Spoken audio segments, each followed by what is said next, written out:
Right, so how are you and the family, Ty? Yeah, good. Busy. Yeah. New job and two little ones keeping us entertained, to say the least. And young. Yeah. Like we've aged about 20 years in the last three. Nah, mate, no. So before we get stuck into your rugby story, mate, where was home for you and who lived with you as a kid? Yeah, I grew up in Warrington, with my brother.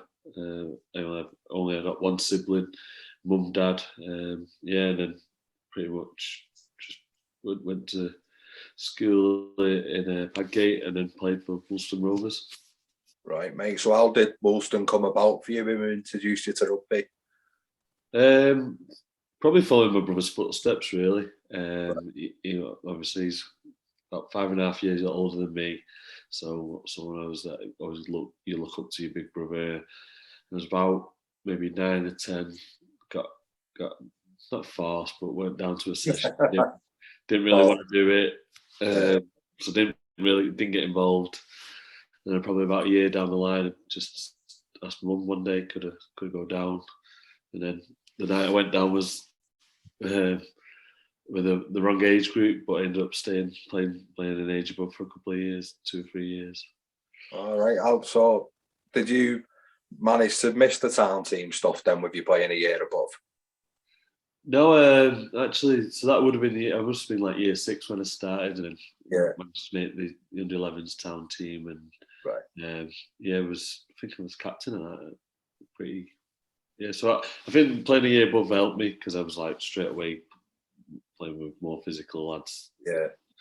12 months is a long time for kids, and obviously can vouch for that now. We're working with the academy and the scholarship boys, that how much development could take place in a couple of months in a kid. Right. So do you remember the process of that, Ty? Or? Yeah, I think with the town team we used to go for trials, and then just your school would send you, you go down for a trial, and obviously I think you have a few reports from your school, and then just the best kids got selected up from that day, really, I think. Yeah. Right. So with you playing rugby and that, mate, I was transitioning to high school for you, and was school something you enjoyed? I had a difficult time at school, actually, something that I've not really spoke about. But yeah, looking back, I was quite like talented at rugby from that age, and people kind of knew me with school and got targeted a bit. So I ended up moving schools, at first, I didn't mind the confrontation and stuff, and quite enjoyed it. And then over time, it just got a bit draining, and decided that I wanted to move schools. And Mum said, "Well, if you really want to, it's up to you to kind of organise it." And yes, I did. So then, so it was about year 8. After year 8, finished year at one at Bottle it was, and then moved over to Padgate, and where a lot of my rugby mates were. But I wouldn't say I didn't enjoy it. I just think, looking back, there was definitely challenges there that probably not really kind of acknowledged how it helped develop me and build a bit of resilience from a young age. Right. So it basically took you to move school for you to really kick on in school then, yeah? Yeah, I think I was always kind of bright. Probably in primary school, I was a bit cheeky, and that's so kind of at the start of that.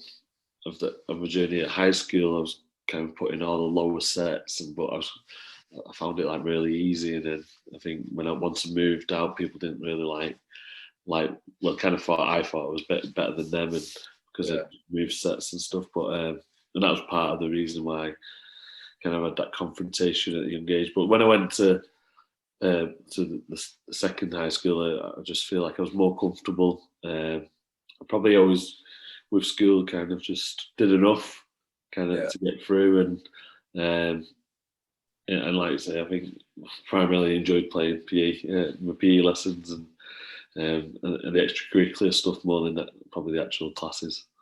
Fair enough, mate. So at your high school, did you have to play rugby union to play rugby league, or did they not put that on you? No, we didn't really have rugby, so we had a football team, and then we ended up by just chance. Say a lot of us played rugby at the local club at Woolston. So I think in my age group at the school there was about 8 or 9. So then it wasn't until year 11. We had a teacher who was really into his rugby union, a Welsh teacher, Mr. Norman. Still keep in touch with, but he said, "Oh well, if you want to put a team together, we'll play." So we had a couple of games in year 11. At school, rugby there didn't really exist. Right, because 9 years is enough to sort of get by in it, Ty. Like you can carry a few footy lads with 9 years, can't you?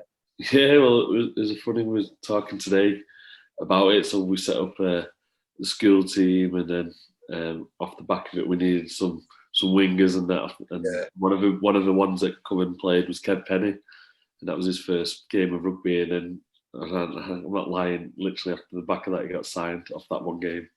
So was that an assist, mate? Yeah. So then, and I was like, I was sat there going, "Oh, I not got a contract? Just set him up for 4 tries." It's a bargaining tool, isn't it? Yeah. So if we just go back a little bit, then how was the was it? Did you play a service area in that tie? So how was that? With you not playing rugby at school? I think we'd. So we had schoolboys at under 13s, and then I think it changed to service area within that, whether it was the under 15s or 14s. Because schoolboys was every 2 years, and then service area got changed. And I think I probably at that point I was doing well, and then in that area that probably didn't grow. So then kind of got a little bit. I was still involved, but then I'd gone from being like leader, like first pick to kind of middle pick, and kind of fell down a little bit the pecking order within like that kind of system. So kind of did the service area, and then started I think under 50s, and it was under 16s kind of academy. The scholarship stuff. Yeah.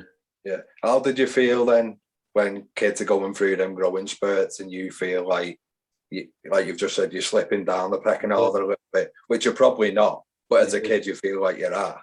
How did you take that?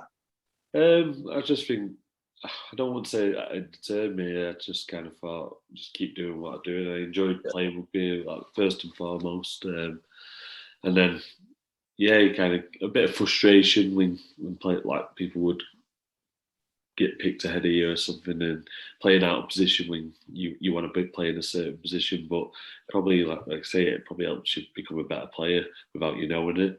And then I think going forward, I don't like with that academy stuff and the scholarship stuff. I wasn't one of the first like 8 players to get offered, and then but just kind of kept my head down and just kind of thought, well, if I'm good enough, I'll end up getting there in the end.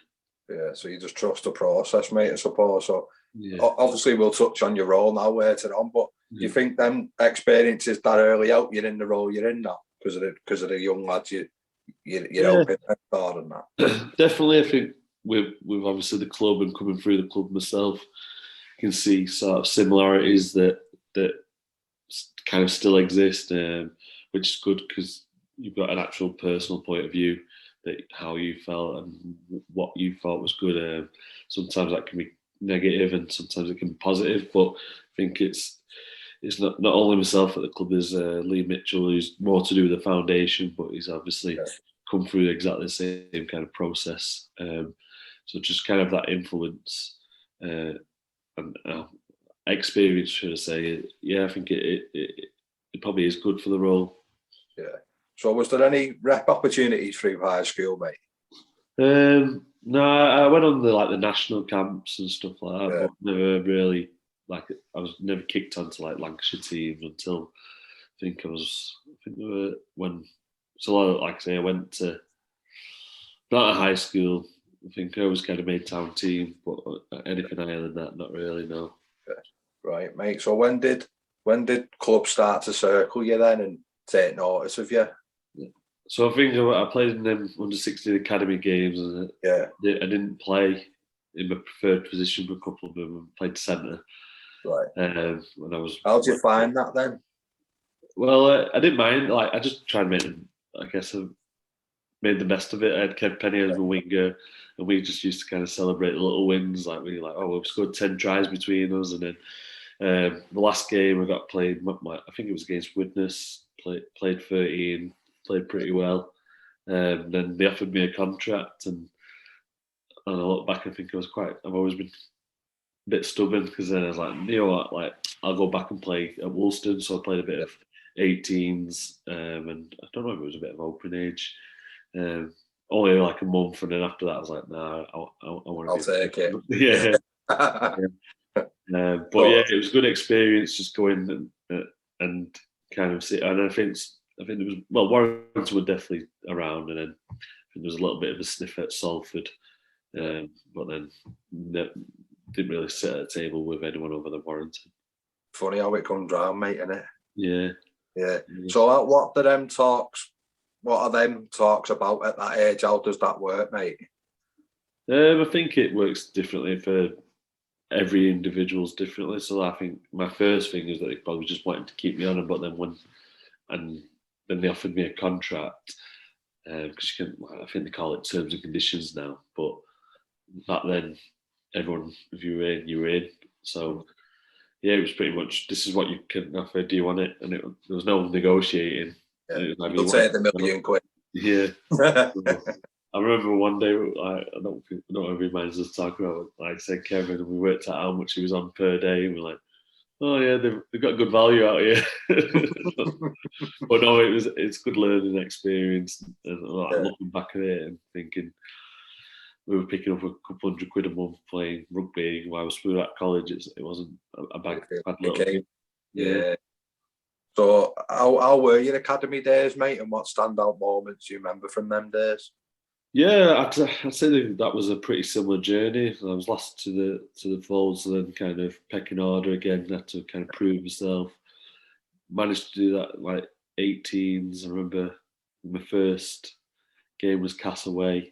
Castleford were running me, and like got a good report off that game. And then from that point, didn't really ever fall out of the team. But then when lads were kicking on playing, I think under 21s at the time it was, I didn't do that until like the last weeks of my top age year as an academy player. So again, I'm like looking, going, no. So at 18, I was a bit, do I continue with this, do I not? And funnily enough, the person that kind of convinced me to stay on for the pre-season was Gaz Chambers, who's come back in as head of youth now. And he just said, oh, I like what you're about. Let's see how you going pre-season. Just do the pre-season with me. I was at university at the time, and I was like, okay. And then they give me a start in the first reserves game, and the first few games, impressed. And then Paul Cullen was the coach, and he started going, oh, you know, you're really impressing us, and close to like inviting you down to first team. So then I gone from like not being really wanted in the women's space of 6 months, kind of turning it around to being on the cusp of getting invited to train at full time. So yeah, it was kind of a journey, an up and down journey, like with contracts and stuff, and waiting. But I guess it just helped build that character, and I definitely was at like a take it. Like I could have took it or leave it at that point if Gaz hadn't reached out. To be fair, yeah. Well, so you'd have been happy to go back Woolston and play at Woolston? Yeah, because with the university, I knew the student rugby game was pretty strong, and to be fair, I ended up doing a couple of years playing student rugby anyway, alongside playing in the academy, and I had some amazing experiences of trips out to Australia and off the back of that, and so in my head, I had a scholarship at university too, so they would technically pay me more than what Warrington were, to go to university, and then play rugby on the side and play for Great Britain and Ireland. So you touched on that tour then, mate, so Student Rugby League, which is key. Like a mate of mine, Chris Atkin at Salford, he's gone through that pathway. So it's obviously something that works, isn't it? So for the tour, did you have to fundraise or out like that? And how did the tour come about? Yeah, we had to. So I represented Ireland in the World Cup. And I think it was about $2,500 just to raise. I think with a scholarship, it kind of, they donated maybe £500 towards that, and then with like my family and connection to the Irish club in in Warrington, then pretty much raised that in one sitting on one night. Well, I think I got all my sponsors in and I was there or thereabouts, and then after a few drinks, people were throwing money everywhere, and I was like, geez. So I paid for my expenses while I was out there too. So how was it being in? How are you in a new dressing room, mate? Are you someone that can just slot in, or do you have to work at it? Yeah, and I've always kind of been comfortable putting myself in difficult or new situations, and I think probably reflecting once I've retired, you reflect.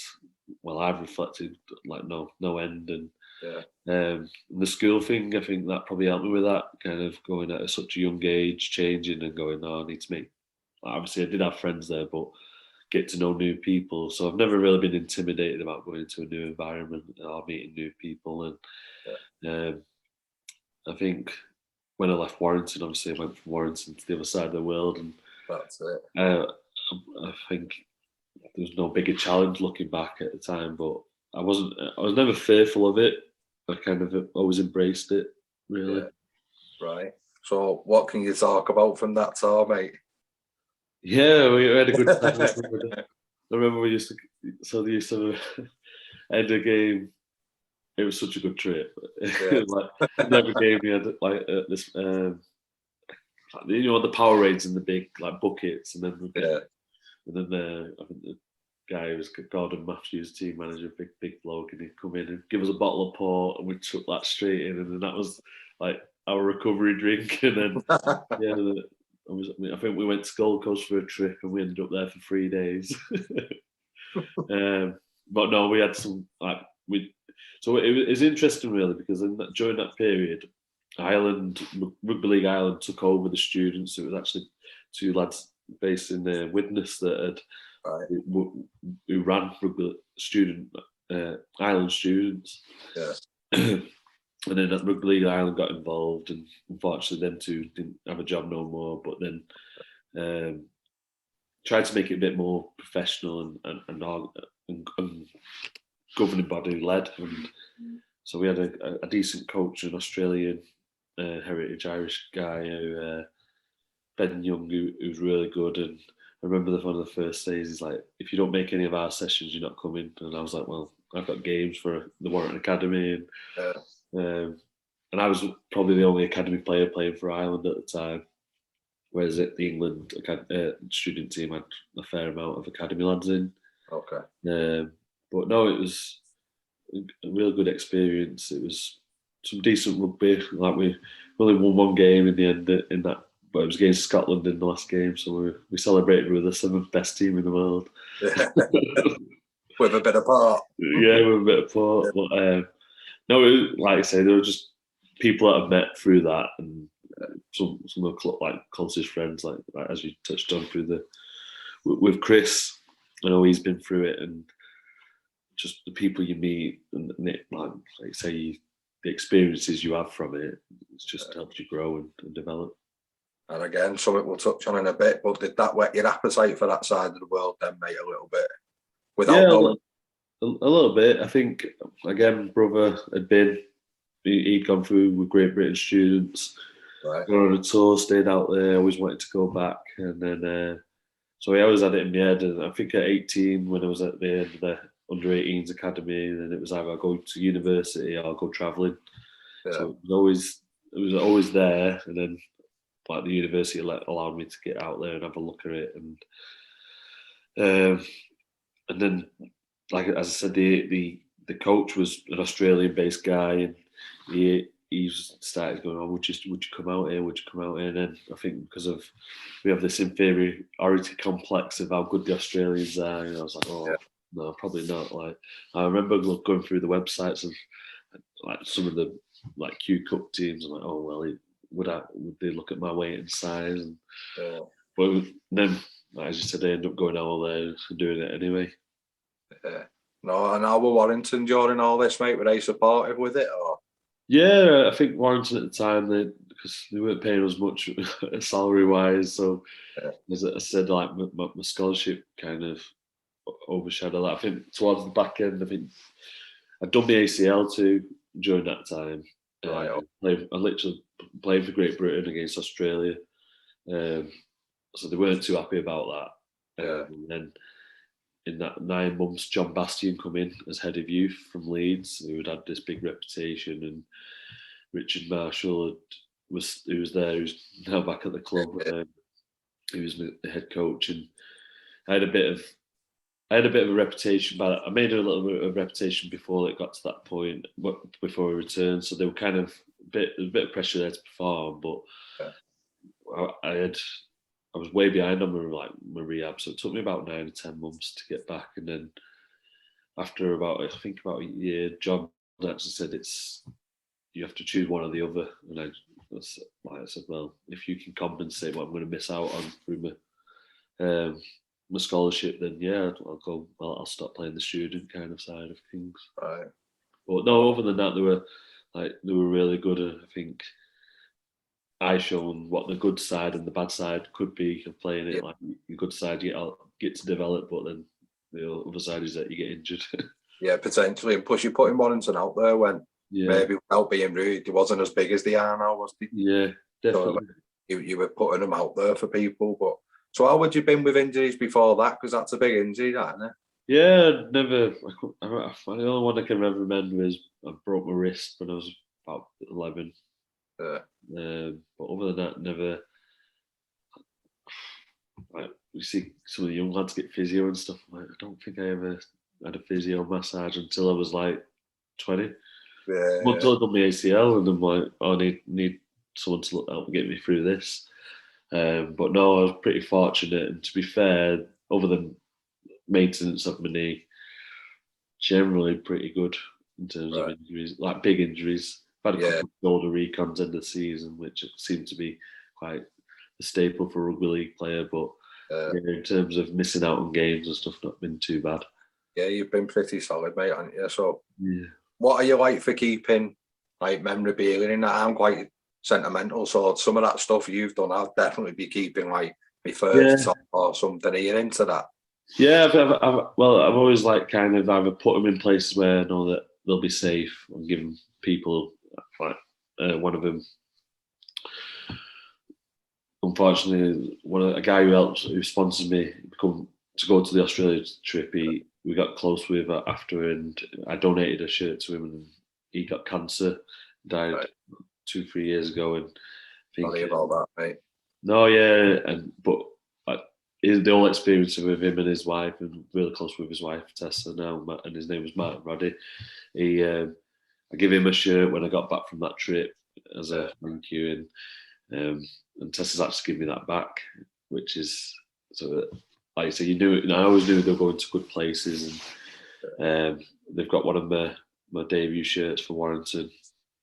My granddad's got my Ireland shirt, but my student stuff I have kept. I know I've got. They used to do like a World 13 too, for the best player. I got one of them. Oh, that's class, that, isn't it? I've got a Northwest. I know I've kept a Northwest shirt when we won the regional competition. Be interesting. I've kept quite a lot. For each club, I've tried to keep one piece of item, because you do end up with, when you've had more clubs like me, you end up with a lot of lots of stash. Yeah.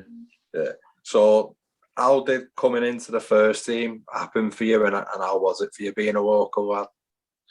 Yeah, it was probably a gradual process. So I think it was in the some holidays after, I'd go in when I'm not at university and do a few sessions, pretty much bag holding at the time, not doing anything particularly get to become my first teamer, and that was really cool. And then over that period, James Lowe's become head coach, and then I think where was we at? So I was playing. I got back fit. I was playing well, and then there was a bit of an opportunity to go get a game by the end of the season, but it never come around. And then I played a few first team games, at the Christmas Boxing Day game. Yeah. And then, but the first team started the season terribly, and I think we lost the first 5 or 6.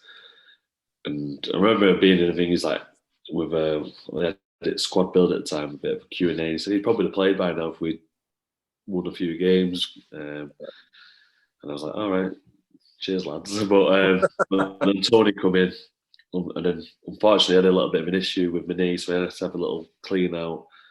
And then I'd graduated from university, had this knee clear out, and then after like 2 weeks, I'm back running, and then Tony was like, "Are you fit?" And I was like, "Well, yeah." And he was like, "Well, you're playing Friday night." I was like, "All right."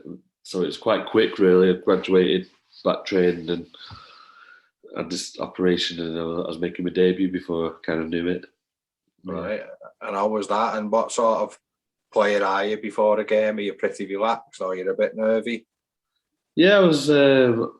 I like my own space, like on a game day. In fact, I always wanted to do my own thing, but no, I wouldn't say nervous. Obviously, that game probably was a little bit nervous on the touchline. I didn't get on until the second half, and I just remember I must have been nervous because I must have drank that much. I got stitched straight away. The worst stitch I've ever had.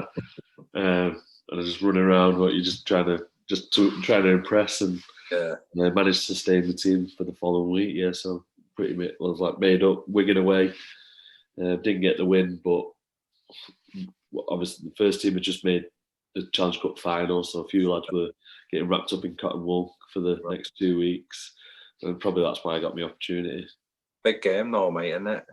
Yeah, it was. It was. We had a fairly young team out, but if you want to get chucked in at deep end, Wigan away after you've just beat them in Challenge Cup semi-final was a decent one to go into.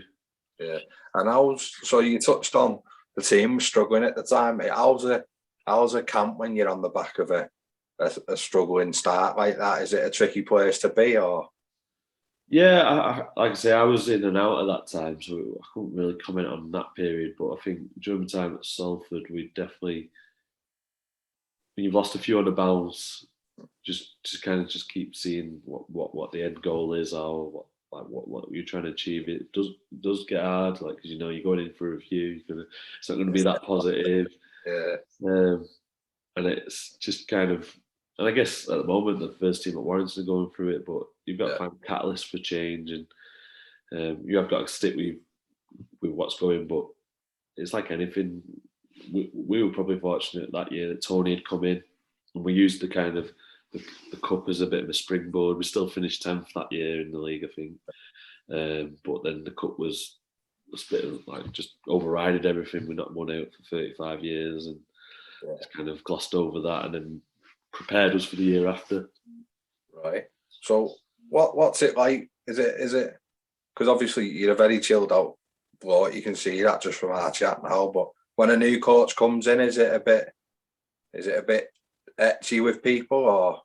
Yeah, I think people are nervous, aren't they? They don't get judged again. They might have a real good relationship with the previous coach. I think I remember when Tony first come in, he'd drop Lee Braze to the bench. Which is a big statement, isn't it, in Warrington, Martin Gleeson got swapped for Richie Mathers.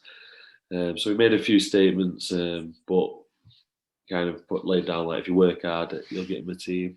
So it was when you look back at that squad, it was a pretty impressive team looking back, and at the time you don't see it as a young player. You just want to be in that team. You don't realise what you're competing with, and you get, I won't say I ever got ahead of myself, but looking back, you go, geez, done well to even get one game in that team. Yeah. But you're just riding the wave at the time, I suppose. You're taking what comes, aren't you? And yeah, definitely. You want more. As a kid, you always want more, don't you? Whatever you've got is never enough, and I think that's how I was. Like with that kind of start, playing for my hometown club. It was pretty much, that was my only ever goal as a rugby player. Like as a Warrington never won trophies. The club I played at, amateur, we weren't ever good enough winning anything. I had limited like successes in like little town events and stuff, but in terms of what people seem to say, oh, dreamed of playing in finals and stuff, that wasn't the dream. The dream was just to play for Warrington. and to get to do that, and then kind of like it's all your boyhood dreams come true. Like that's all you've ever wanted, and your mates, you've seen mates who wanted the same thing that have missed out or fell short, and you think, well, how good is that you've got to do it? It's a privilege. Fair enough, mate. How was your on Derby day? How was it a week building up to a derby? Yeah, I think it does mean more, I reckon, for the people who care like about the actual derby. I remember for me, Widnes was the main derby. They actually turned us over more than probably we won. But as a kid growing up, I used to get the train, go and watch the first team, and so you kind of feel like you know that's what the build-up is. And then at the same time, try and put the professional head on. I think going to university helped me with that. You know, like made me a bit more level-headed and kind of go. It's just another game. Come out there, do your work. But I mean, having that background and knowing my mates are watching and that sort of stuff. Yeah. Well, that's it. You've got the perspective of both sides of the line. I mean, you've got the fan perspective because as kids we hated each other sort of thing, didn't we? Yeah. And then as you've grown up, you're on the professional side where you've got to put that aside. But no, it's a nice little insight, really. So what's your view on these fake pitches, mate? What do you think of them? Oh, what? That's that. Sorry. No, the fake pitches or the one at Widnes, and pretty much grown to get used to them now. Obviously, I remember being part with the RFL medical advisory board, and the actual says that there's less injuries on him, even though like that. Yeah. So I was like, oh, well, that's not on the stats, but I'd rather play on grass. Because you end up with it's the grazes more than it. It is, yeah. You get one. They're there for the year. Yeah, it's sticking in bed and that. Yeah. Horrible. So when coming around, well, before we do, you played in a Challenge Cup final, mate, for your hometown club. I mean, so how was that? What's the build up to them finals like for you, being a local lad as well? Yeah, that first one, like I say, was whirlwind. So I played my debut. 2 weeks later, I'm playing in the Challenge Cup final. Didn't have that in, isn't it? And I think when I look back, there was other players around my age that were missed out, who I thought would have just because they're more experienced would play. Some big names missed out. Paul Rauhihi, who was fit. Yeah. And then a few lads missed out through injury. So I was lucky that, unfortunately, for some other lads who deserved to be there wasn't involved. And all I was bothered about was getting down there with the squad. So I remember saying I'm training full time now. Am I involved with this at the weekend? And I think that was like the Monday. And then Tony was like, yeah, go and get yourself sorted, get yourself a suit. Just make sure you look all right for the weekend. And then I was like, so I'll have an hotel room. And he was like, yeah. So then I was buzzing. I was travelling down. Wasn't even thinking about mum and dad going down. They were going down as fans, Becky's. And I think it was like the Thursday. Look out at Trafford Centre and got a phone call off Tony saying, you'll be playing that weekend. And I was like, no, he's just been practicing carrying the water all weekend, and he says that. And then he's like, so then I was like, all right. And then mum was like, I was with my mum and my girlfriend at the time, and they were like, so I told them, obviously they were delighted. And then I remember my dad, he said he walked in, sat at the end of the table, playing this weekend then, and I was like being all like taking the piss. I went, I'm actually went, oh, fuck off. I went, no, I am. Fuck off. Class that, innit? Yeah, and it was good. And then obviously like the people on that who've been through my journey and stuck by my side and supported me, it's kind of was not a reward for them, but it was nice for them to be part of that too.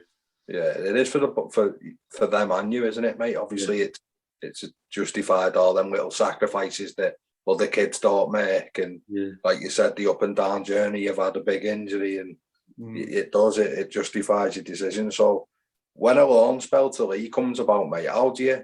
I ask everyone this. So, is a loan to you a kick in the face, or is it an opportunity to play?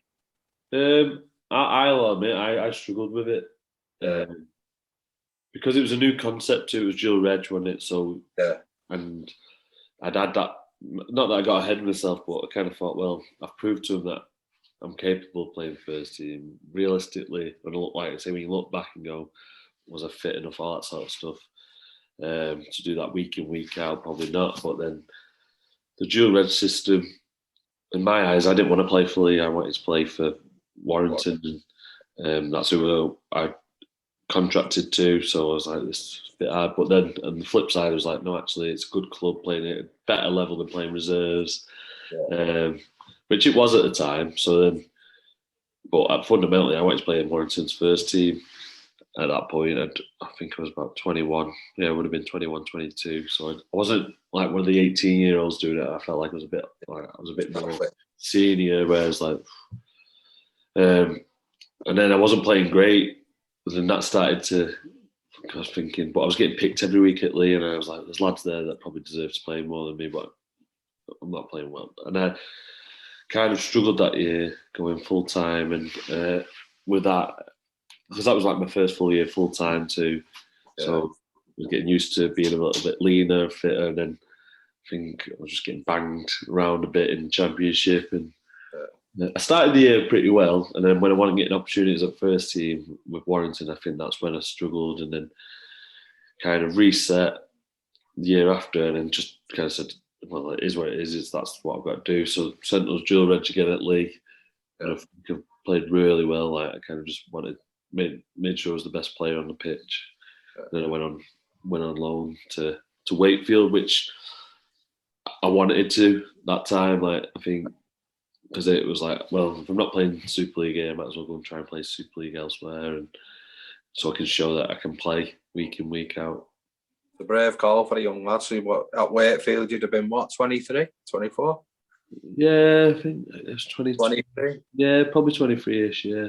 It's a big call for a young lad, mate, and it's something you'd have had to have sit down with the club about, isn't it? And have to speak it through. And I remember speaking to Tony, and like I said, well, I've just played really well for them clubs. If there's nothing here, can I go? I'm pretty much on the field.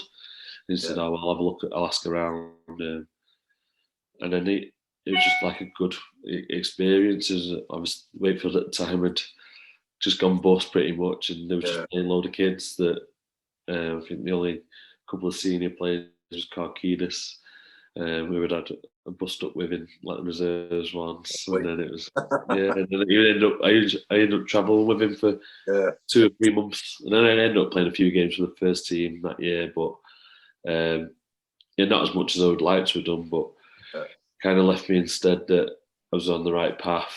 And then the year after was probably, whether you call it a breakout year, but that's where I played most every week pretty much. We had a bit of success that year, so then it is a big call, but fundamentally it's a short term, and if you feel like not I felt like I was going to rot away, but it was I think they changed to under 20s too. So if I wasn't playing at Lee, I would be playing under 20s, and I was like, I'm 23, I don't want to be playing under 20s. Yeah, I think I played in an under 20s grand final, and like I used to think this is pretty embarrassing, but looking back, it's your ego that gets in the way. Yeah. And what people might not realise, mate, is touching on the reserves, is that back when we were growing up, you're only a little bit older than me, reserves had players coming back from injury that were on the cusp of first team, or the lads that maybe had been banned and someone had stepped in. So the likes of Karkidas would have been playing. He'd have been like mid-20s in his prime, wouldn't he? Yeah, definitely. I think that's it. So the reserves was a strong league. It was a tough competition because you had a reserves team too. It wasn't like the 18-year-olds are playing reserves. Like that's kind of what we're doing at the minute because we've just not got enough players. But then it was 20, 21-year-olds who were fighting to get an opportunity, and then you get them first team drop downs, which sometimes were. Well, I remember the Wigan team. They had one game. They had Pat Richards, Amos Roberts, who was like Man of Steel at the beginning of that year. Yeah. Pat Richards ended up winning a Man of Steel. Bialecki, Carl Price. You think they were all playing reserves? Full first team backline virtually, isn't it? And then on top of that, like players that went on to do it would have been like Farrell, Tompkins, Lee Mossop.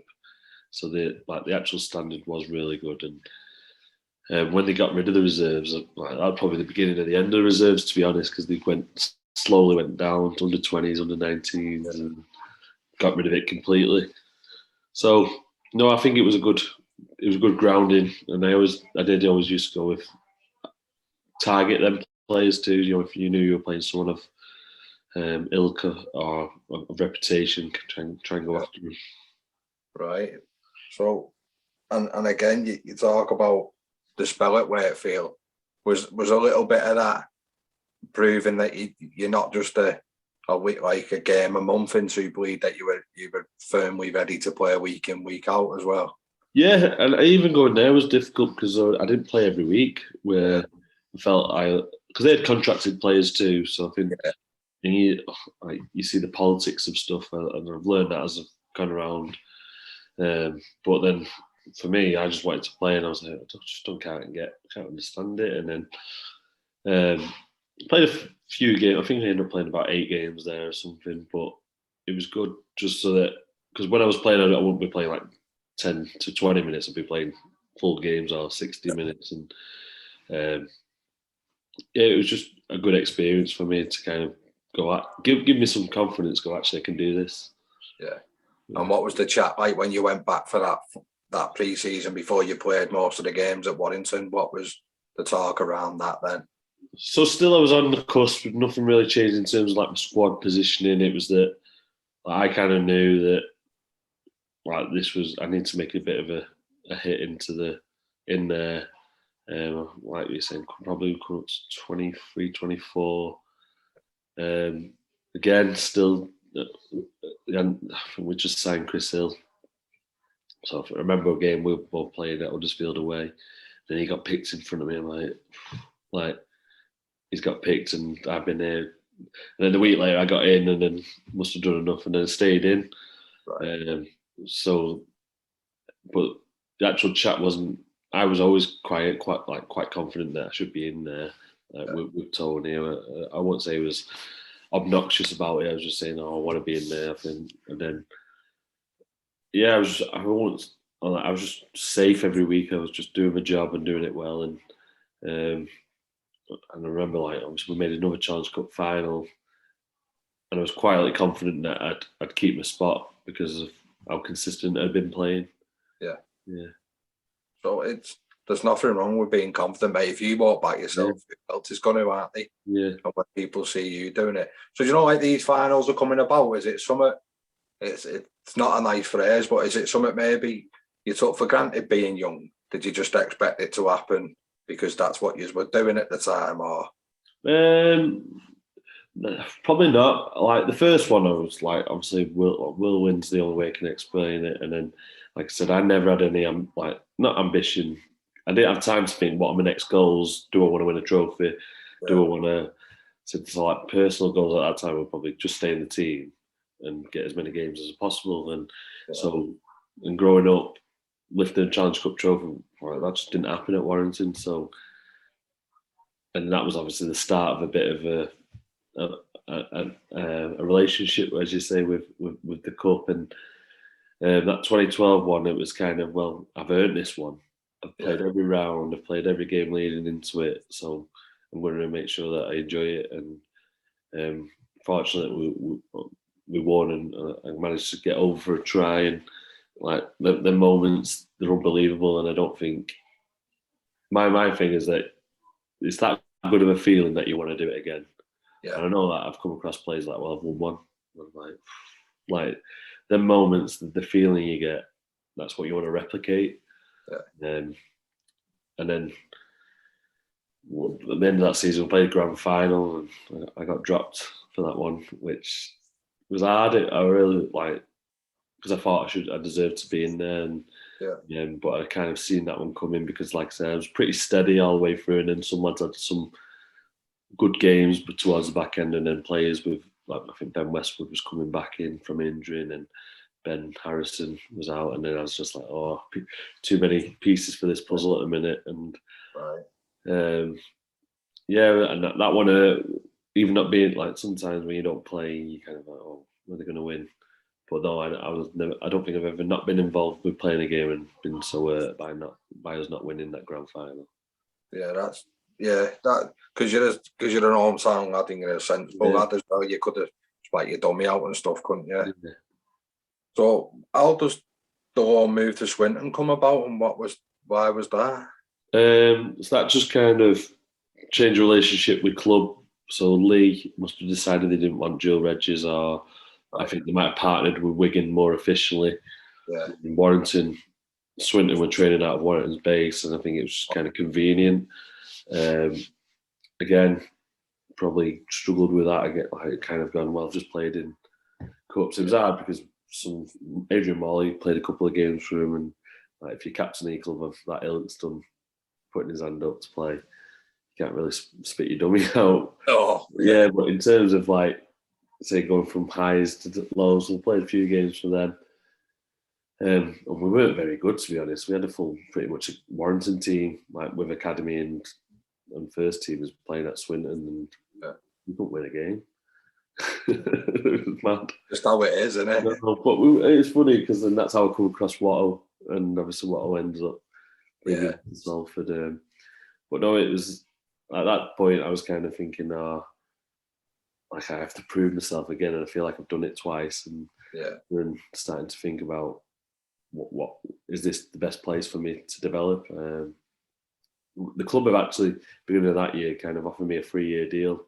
I just didn't. I was like, oh well, I'd rather play and see whether I can get a better deal. Like I'd want to stay, but and then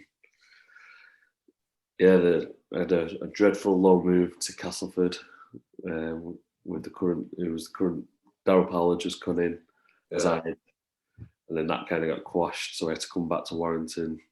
Right. Midway through the loan period and just train because you were on loan and you weren't allowed to. Yeah, it was a minimum of a month. Right. But then I just kind of said, I'll just attack them at the end of the year.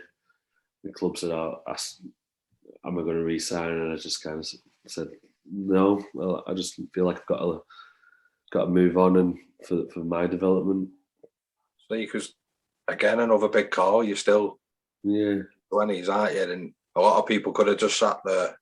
Yeah. Took it and waited, but instead you went Northern Pride, mate. Not round the corner, was it? No. So how does that come about, and who's representing you for you to get that type of move? Myself, pretty much. It was it was hard.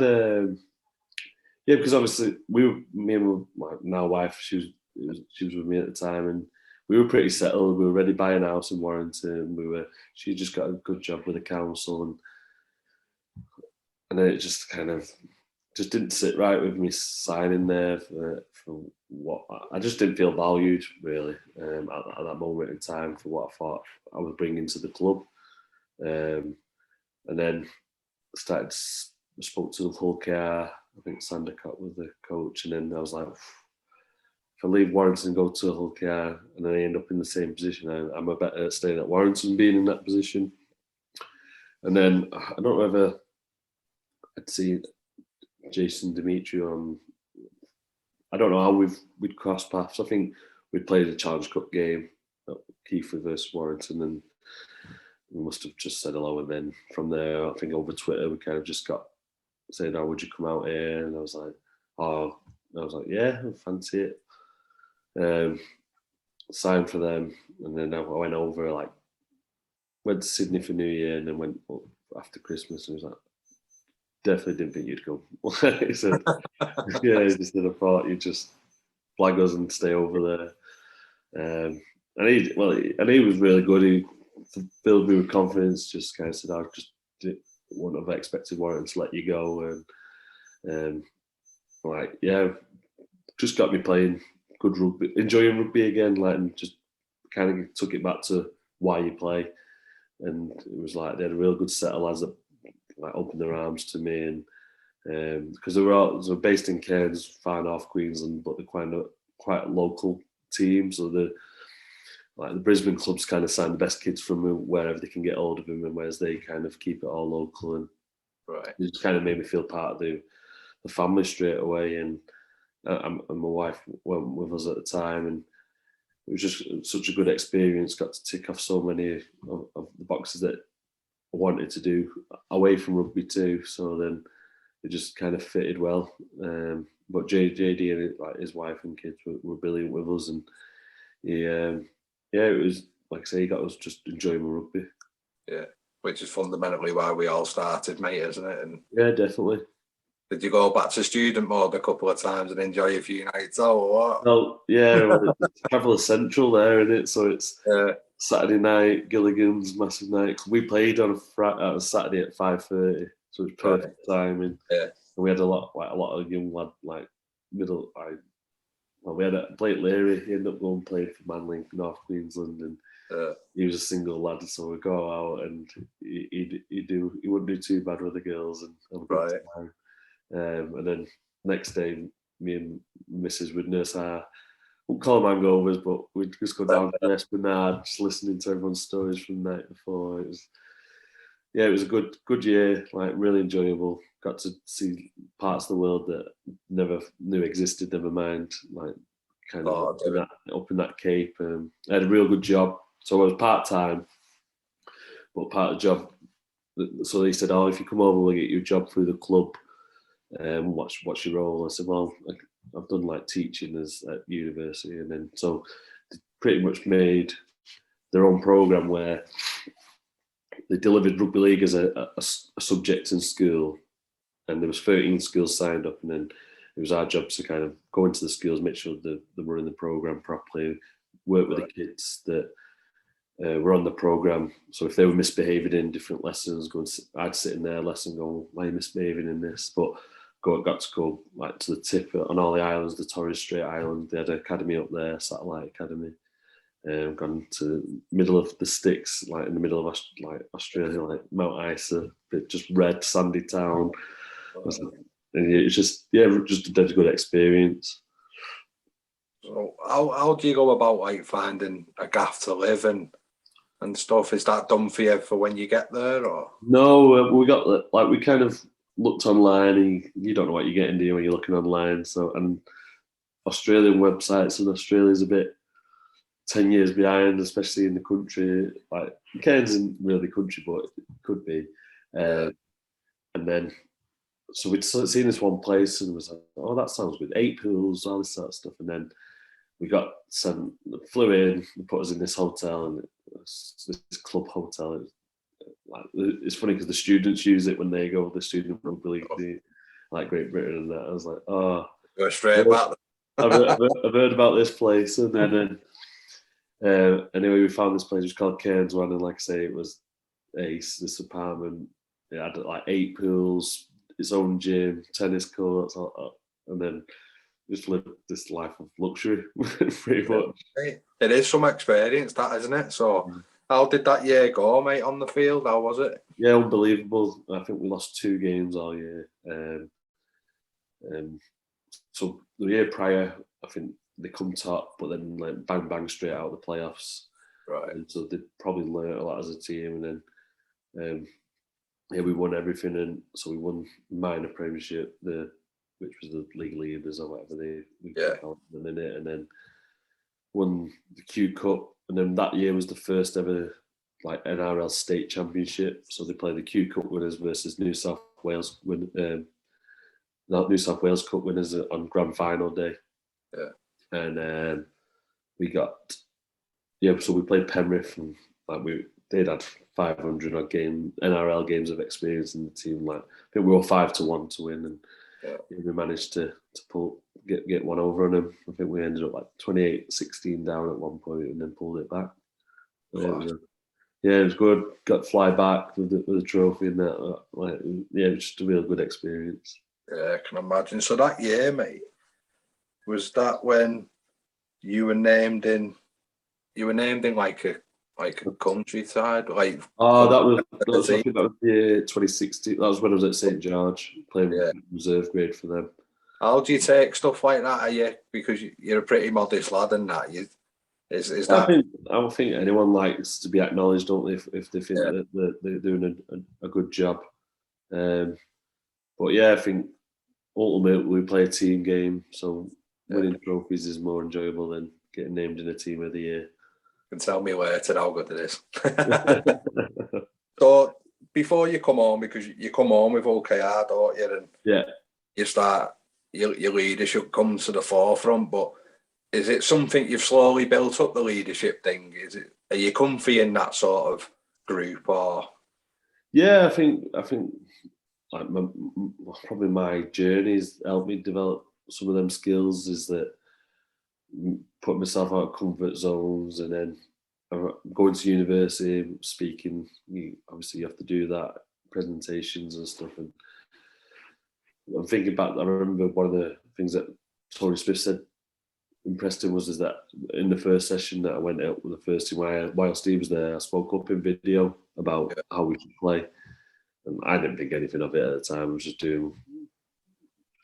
probably said something stupid, but just said what you're thinking, haven't you? And then I think obviously having that grounding with Tony as a coach, it probably taught me loads of things that probably I had no idea that that's how the game could be played or should be played, and then had that grounding to go to Australia and have confidence going, no, this is what I think. And I remember going to OKR with a mindset of that I wasn't going there to make friends. I was going there to prove myself as a Super League player.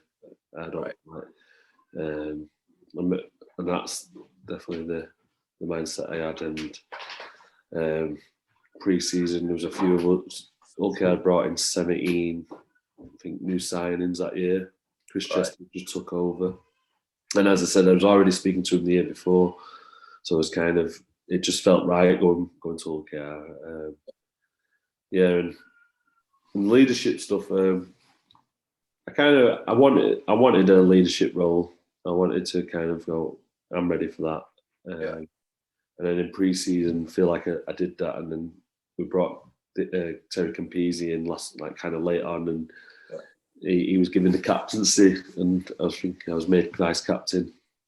So I was kind of thinking, well, I must have been doing something right. Got given the 13 jersey, and yeah, a real enjoyable year. Like the group that we had, there was a few crazy ones in there, but generally there was just a good group of lads like who got on with each other.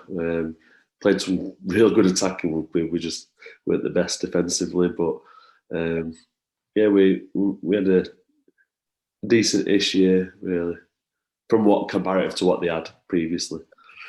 And getting the 13 tie, is that reassuring? Does it make you feel a bit justified?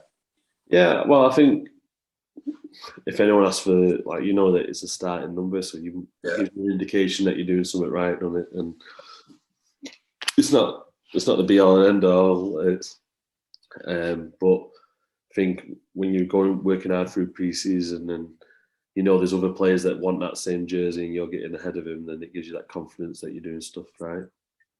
And you end up back in the Challenge Cup final, mate, but this time leading a team out.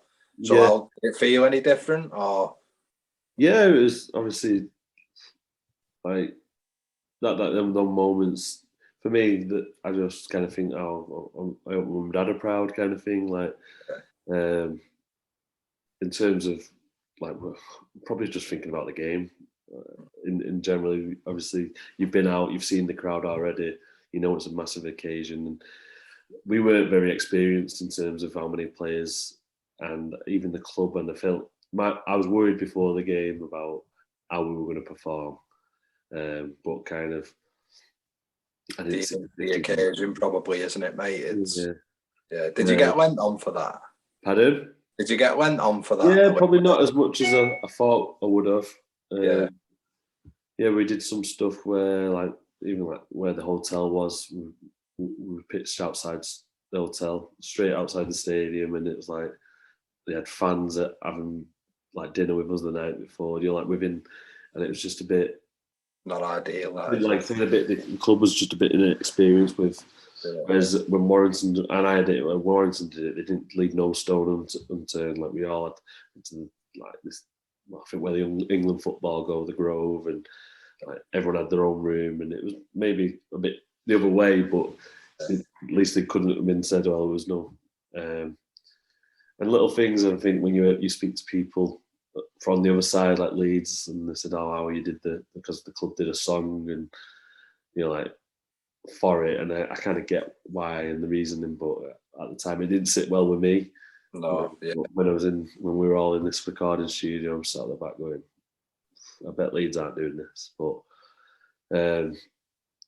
Leeds, like obviously it's one of those days that you love to forget, but probably for me, if you'd have said to 11-year-old me, you're going to get Leeds aside at Wembley in a Challenge Cup final, you just go, you're joking, but no, unbelievable, really.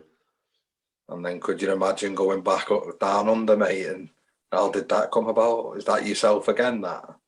No, but at that point I'd got an agent. Whilst I was in Australia, kind of saw someone. Well, Adrian Morley, got touch base with him. Just said, "Oh, I'm like kind of travelling well. Do you recommend anyone?" And so I was speaking to St George when I was in Australia, but they were kind of saying, "Oh, anything we're going to be able to offer you, you'll be like last in line. Like we need to get some of the our first orders sorted." And I was like, "Okay." And then Hull KR come in with their offer, and I was like, "Well, I want to go back full time. I don't want to leave it." And then whether St George might have offered me like a training trial kind of contract, like which is that you go and do pre-season there, and you might get a contract after it. So I didn't want to leave it to that offer. So I went to Hull, but I got it written in my contract that if an NRL club come in, I'd be able to leave. Right. And to be fair, that was probably just not on a whim, but kind of thought probably won't happen. Right. And then I remember I think it was like the morning before the contract that clause was going to expire, St George had rang up, or my agent had rang up saying, "Oh, they're interested. Right. Do you want to go? This is the offer, but they can't move on it." And I was like, I don't know. Like, so I went and spoke to Chris Chester, said, "Oh, I've just been offered to go to St George," and he was like, "Where are you going to go?" And then I was quite happy I was comfortable at Hull. I would have liked to stay there because I was comfortable. I said I just literally bought an apartment in Leeds, so and they were saying, "Oh well, why don't we get you lined up long term?" And I was like, "Yeah." And then I remember a conversation with my wife. She's like, "Are you going to get this opportunity again? Though, would you not want to go and just test yourself and not test yourself, but just go and have a crack at it, and then you know that you've had a crack." And I was like, "Yeah, you're right. You know what? Let's go and do it." And then so that's how that came around. So I was told, well, I signed because I was waiting on KR to get back to me before I'd signed with St George, and then they didn't come back to me with an offer, so I signed with St George, and then I remember Chesney saying, "Oh well, next year when we're doing this," I was like, "Well, I'm not here next year, mate." So it was a funny old experience, but then I had to shoot out to Australia for their pre-season, like November time. And what's the difference between ours and theirs, mate? Because I think now their media sides have cracked it with that sort of stuff, haven't they? They make it look dead tough, and the shirt presentations, they're all great. They happen at this club, but we're just not out there with it, isn't it? Our country. I think that's it. I think for me, Warrington, when I was there, we did stuff really well, like in terms of that. And like I say, they've probably had the media in terms of like the TV sort of stuff nailed for a few years. If you're talking about that aspect of it, it's bigger than in comparative. Like it's like Premier League in Sydney. That is Premier League. Like football, it's just all over the shop. It's quite. I'd imagine if you're one of the big names, it's suffocating. That's how full on it is. But as a club like St George, it's a big club too. They might well train, but there's stuff that allows them to kind of be like when people say how intense it is and stuff. But they get to train at that intensity because of the scheduling of the year, the calendar. They only play so many games, and it has an effect on the performances on the pitch. You get 4 months of pre-season to get massive, get faster, fitter, stronger. Whereas our international lads are probably getting a month. If that, yeah. So that's probably where that then you are getting bigger. It's because the bigger collisions are going in because they're running faster. Yeah, so they're well for basically a bit tidier than ours, basically. Yeah, you get up time in that. Yeah, definitely. I think the broadcast deal might have opened the eyes to that with the clubs recent over the last 2 years, with them splitting from the RFL and then coming with this realignment. I know that's one thing when I've come back to Warrington with Carl, speaking to him where he sees the game, how he wants the club to be at the forefront of that. I think that's something that was attractive about coming back in terms of take away the emotional side of developing the young Warrington lads and trying to get them through the system. But to have a club that's kind of that forward thinking and wanting to be on par, if not better, than those sports and brands, and that's what's important. That's where the game's got to go if it wants to survive and thrive. Yeah, no, there's a lot of competition over there, mate, and so you then come back and you sign for Salford, mate. Could you ever have imagined from when you come to where you got to would have happened in that space of time?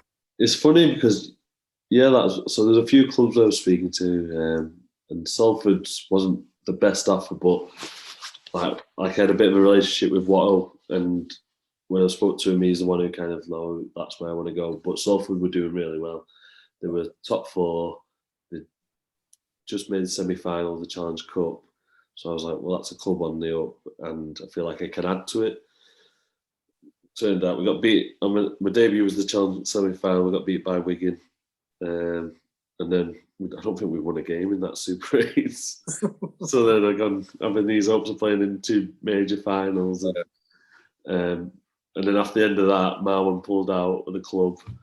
So it's gone from being right up here, right down, and then, like I say, the gradual build of the next two years, I suppose, was like, it's nice to put your name to it and just say, yeah, you were part of that kind of like relative success. I don't call it success because we didn't win out, but yeah, no, I get that. What we did there, it was good to be part of, and 2018 was challenging in terms of one. I'd come out of a World Cup, didn't have a long pre-season, didn't feel like ready for the start of the year. Got a bit of a neck injury, tried playing with that, and then wasn't playing bad, but wasn't playing great. Yeah. And then kind of beginning of that 2019 year, was suddenly a bit of an outer of the starting team, and then I was like, well, I'll use this to kind of just build myself up, get fit and strong, and then push my way back into that starting 13 slot, and we went on a decent ride on the back end of that year. Yeah.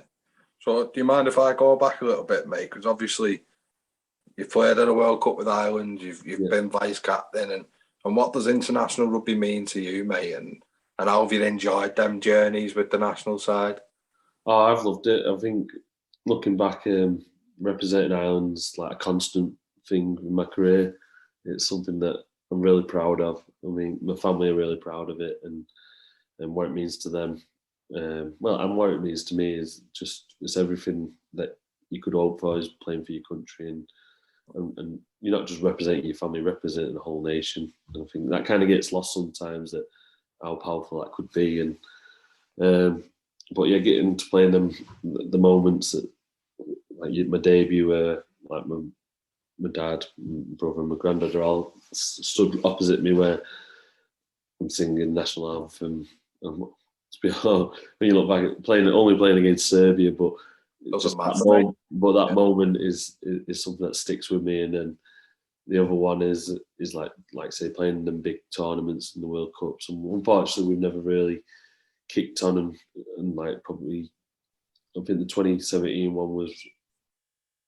We had a good showing, just a bit unfortunate in that Papua New Guinea game. But as they've gone and shown out, they're not they beat Great Britain the year after. So the game we give them was probably a better game than what the Great Britain side give them on reflection. So, but them moments the Fiji game in Rochdale and playing at a sold-out stadium against England at Huddersfield. It's just would have liked to have some more wins alongside it. No, but it's again, you've touched on it a few times, but being a kid playing for Woolston, mate, it's probably so far-fetched for you, but these boxes you keep ticking, and obviously they know what about you, mate, because you're incredibly modest. But so, like you said, at Salford, you had a bit of off the field was up and down, wasn't it? How was it when Marwan walked away? Because I've had Rangi on, and Rangi struggled to get paid at times. He wasn't happy off the pitch, and he sort of got brushed under the carpet with Rang. And I understand everyone's different, but how did you find it during that time? No, like I can't really grumble too much Marwan in terms of when he left. He pretty much said that he'd honour everyone's contracts if that was the way, but he wasn't good and willing to put any more money in, like every month, like he was doing. So for the club, it was probably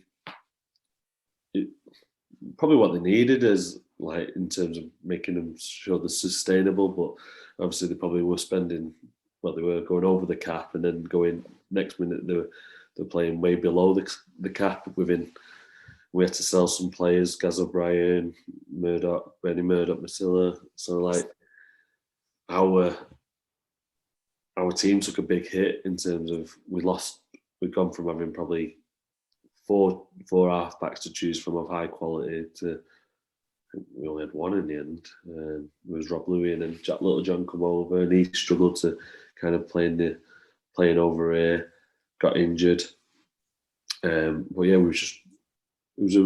like what I'd say is that the core of that team went through that, stayed and was part of that success the year after. And then probably did help with that kind of going out. We've been through some tough times. I remember getting beat at London away in that Super 8s, and like I think all there were 4 teams, weren't there? Somewhere that finished on 10 points, and like points difference matters there, and we played in £1 million game, and when you got 2 or 3 year contract on the line, you're starting going, well, it's kind of. It starts to, you think about it when like every moment leading into a game, and during the game you're just wanting to win, but you're desperate to win. Does it change the way you play, Ty, in that game? I wouldn't say, personally I wouldn't say it did, but then it might do so for others. Like, you can only speak for yourself, can't you? Yeah. But like I say, we weren't like cohesive on the pitch. You know, like we just lacked a bit of fluid on the pitch. Like we were just a bit scatty and knotty at times. It was just didn't flow ever. And then, but we worked hard, and we just lacked a bit of quality, really. And then, sorry, mate, but just to interrupt you a second. So do you know? Because fans only ever see the Saturday or Sunday, don't they? Yeah. Don't see the Monday to Friday. So what sort of things is your leadership group doing to step up to losing them sorts of players in tough times on the Monday to Friday? Because not only have you got to generate it for yourself, others are probably looking to you to make something happen for them, aren't they? And you just got to drive standards and just make sure that you're consistent with. I think that's what we were really good at with we had a good core group of senior players that bought into what he wanted to deliver. So even though them feelings were there, I think we were always confident that we'd get through it, and then hope that. I think our worry is that the next year would we be in the same position again where we can't recruit, and is this like a never-ending cycle? And to be fair, I can't remember who we recruited to begin with, but Jackson and Joey come in, didn't they? Yeah. And like that kind of did give us a bit of direction that we're probably just lacked in terms of in them 2 key positions. Yeah, that's fair enough, mate. And you signed for Lee again, but because of COVID, mate, it's something that didn't really take off, wasn't it? So was what were your intentions? Was you happy to see out your career with Lee? Yeah, that would be the case. Yeah, I think it was funny. I had a bit of a with Salford. I would have been happy to stay there, but with the issue with Wattle leaving and stuff, timing, and I was happy, so I wasn't kind of active in the market of sorting myself out. I just thought I'd stay, and to be fair, the club didn't see eye to eye at the end of it, and I was kind of content that, well, if that was the end, then so be it. Okay. Good. And then Lee, and then the World Cup was still happening, so I kind of thought, well, I knew I want to play in that. That would be a nice way to finish. And then, but yeah, Lee come in and kind of thought, well, that's kind of full circle. Speaking to Warrington too at the time, but salary cap issues there, and then Lee put together an offer that thought that suited me, and then a little bit of a new challenge again, like kind of, well, if we can stay up, that's a win. Like if I'm part of something like that. The year at Lee was challenging in terms of players that we were with, that whether they didn't believe that they could stay up or what, I just don't think everyone bought into what I was trying to achieve. Right. Which was, I found frustrating myself, and then it obviously took a bit of a nasty blow during that Warrington game where we ended up calling time on my career because of that, really, and probably would have feel physically good, but I was still suffering from a bit of double vision from that. And when I've come round in hospital after getting knocked out and seen my wife's face, thinking, oh, that was probably the time to kind of think, oh, this is probably it. Yeah. So, yeah. But and having a young family now, it kind of changes it, and there was kind of a lot of information come at once where going, oh, actually, it's probably the right time. Yeah, that's fair enough, mate. That's fair enough. And the one thing before we go on to what life's like for you now, mate, I appreciate I'm taking a lot of your time up, is every time you've moved, there's been no animosity whatsoever, has there? You've always gone with the blessing, or it's just been mutual. Yeah. Did that tarnish it a little bit with Salford after the journey you've been a part of, or? Yeah, I won't call it animosity either, but I think we just didn't see at the end of it and way they dealt with stuff. But since I have spoke to the people that I felt like I needed to at the club, and I feel like there's a decent relationship still there. And but I think like everything goes full circle, doesn't it? And what goes around comes around. So if you're a bit of an idiot to someone at some point, you might need, not that's why you do it, but you don't know when you come across that person again. And you and I feel like I've always agreed with why I've changed clubs or why not, then probably not. But then kind of think you're master of your own destiny. It's what you make of it. You kind of can blame people, or you can just go and crack on and go, it's, well, make the best of it. And I suppose the best point with that is that when I was over in Australia, did I think I should have played more games in first team? Yeah, but fundamentally, so I didn't do enough to impress the right people to get me there. So you've got to take ownership, ain't you? And if you've upset someone on the way or whatever, then that's the way it is. You've got to take you for who you are. Not a lot of people get the opportunity to go out there, though, mate. You've done it twice. Yeah. So it's silver linings, isn't it? The rough and the smooth, mate.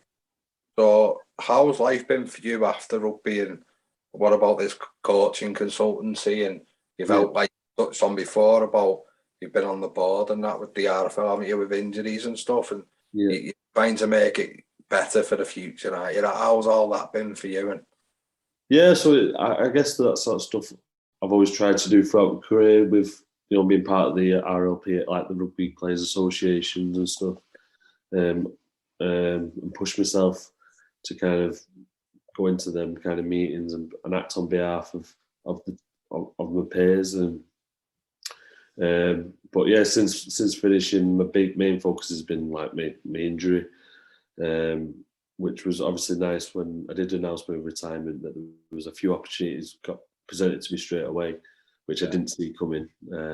So like obviously the role that I'm in now with Warrington, that wasn't planned. A couple of other clubs got in touch about opportunities there, and I was like, well, as you mentioned that, so I mustn't be that.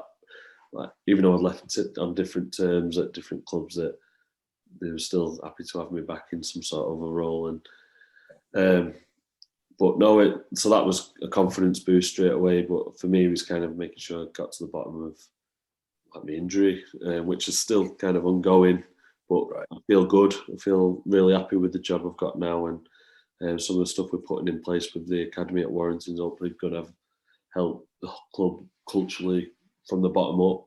Obviously, Daryl's trying to do it from the top down too. So meet halfway, and we'll align. The club will be in a real strong place, and the people I'm working with got a good relationship with. They've had a positive effect on my career, so there's like real good.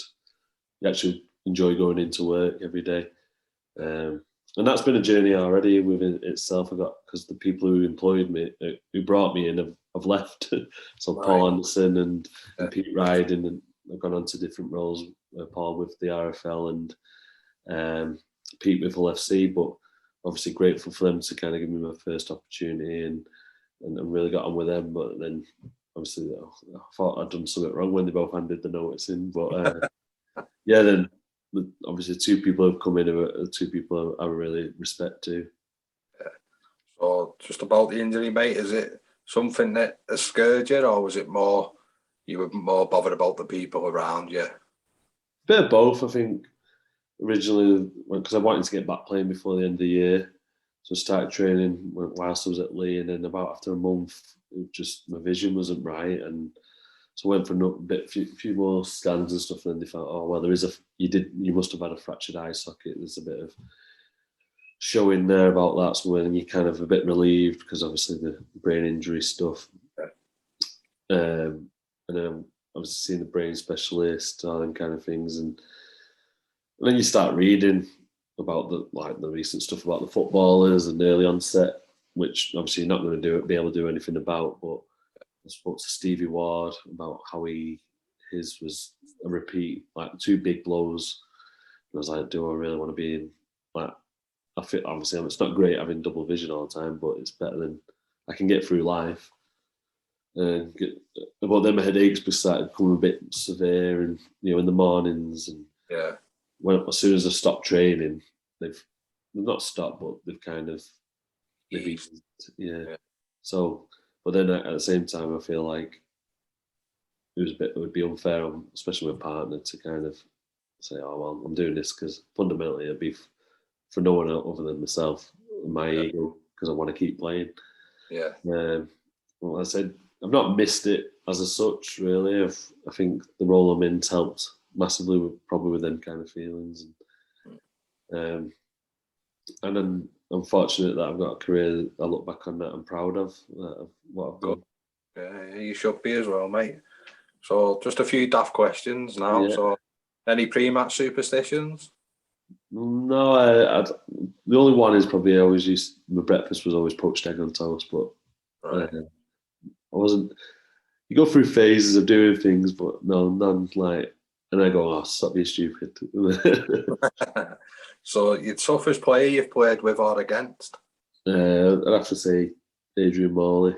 Just growing up watching him, and then that's who you idolise, and then obviously just seeing what he does to the opposition. And literally before he's done it, and then when he's actually done something to him. So, your favourite away ground, mate? Depends which club I'm at. No, I think I grown to like going to Hull KR.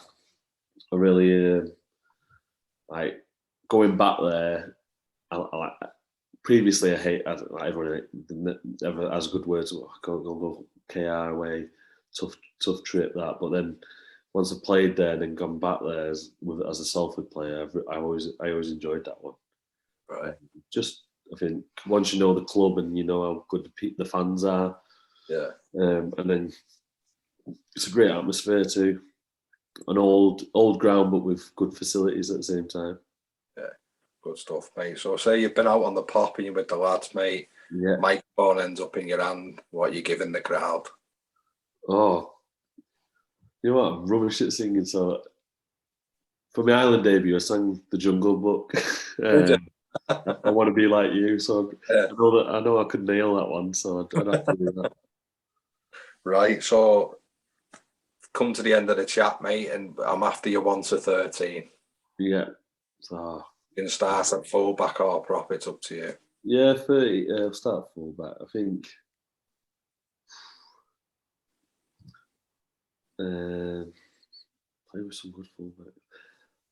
I'd go with Niall Evans, just for, I think, even though like, if you're going on player to player, like Brett Hodgson probably gets on caliber wise, but what he did for us at Salford for that year was so vital, and he's such an elusive player. Yeah. And bags of talent, and just someone who I really enjoy playing with. Wingers, could put Matt King there. He was really good in terms of obviously his ability as a player, but just in terms of a bloke too. He's someone that as a younger player you'd be happy to have a conversation with and get confidence from. Another winger, go Kensio.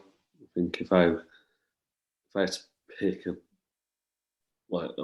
someone who, when I was at Salford, I was so happy when we signed him because I'd played with him at KR.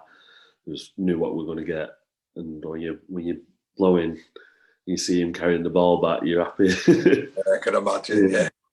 And then centres, picking anywhere. So, centres. I'm going for full Salford team here. I got Chris Wellham, really good, but then got some good ones at Warrington. Chris Bridge, phenomenal. Yeah, and then I'm trying to think of someone at St George, but no, I think Bridgie, and then good Chris Wellham. I think just consistency and someone who you know work hard at every week. Just really good work ethic. 6 would have to be Lee Braze. 7, I'll go Benji Marshall. Again, just them two, just two creative players that obviously once in a generation kind of talents, really. 8 Moz. 9.